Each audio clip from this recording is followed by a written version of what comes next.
ഇടുക്കി കട്ടപ്പന ഇരട്ടക്കൊലപാതക കേസിൽ കൊല്ലപ്പെട്ട വിജയന്റെ മൃതദേഹം കണ്ടെത്തി. വീട്ടിനുള്ളിൽ 5 അടിയിലധികം താഴ്ചയിലാണ് മൃതദേഹം കുഴിച്ചിട്ടിരുന്നത്.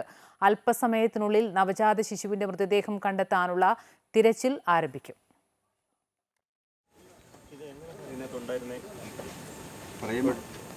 കുറ്റസമ്മതം പ്രകാരം ഈ വിജയന്റെ തലയ്ക്ക് ചുറ്റിക കൊണ്ട് അടിക്കുകയായിരുന്നു പ്രതി. അങ്ങനെയാണ് കുറ്റസമ്മതം. അതുപ്രകാരം കാണിച്ചു തന്ന ബോഡി കുഴിച്ചിട്ട സ്ഥലം കാണിച്ചു തന്നു. നമ്മളത് റിക്കവർ ചെയ്തിട്ടുണ്ട്. ആ ഒരു പൊസിഷനിലാണ് കിടന്നിട്ടുണ്ടായത്. ഓൾമോസ്റ്റ് അഴിക്കുന്ന നിലയിലാണ്.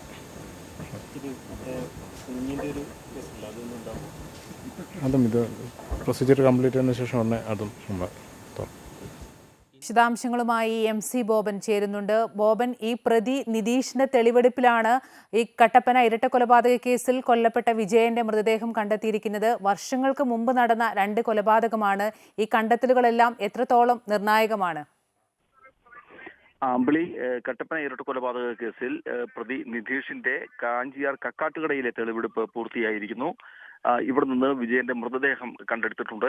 ഏതാണ്ട് 4 മണിക്കൂർ നീണ്ട തിരച്ചിലിനൊടുവിലാണ് വീട്ടിൽ കുഴിച്ചിട്ട മൃതദേഹം പുറത്തെടുത്തത്. 5 അടിയിലധികം താഴ്ചയിലാണ് ഈ മൃതദേഹം കുഴിച്ചിട്ടിരുന്നത്. ഇവിടെ നിന്ന് മൃതദേഹ അവശിഷ്ടങ്ങൾ ഇപ്പോൾ കണ്ടെടുത്തു.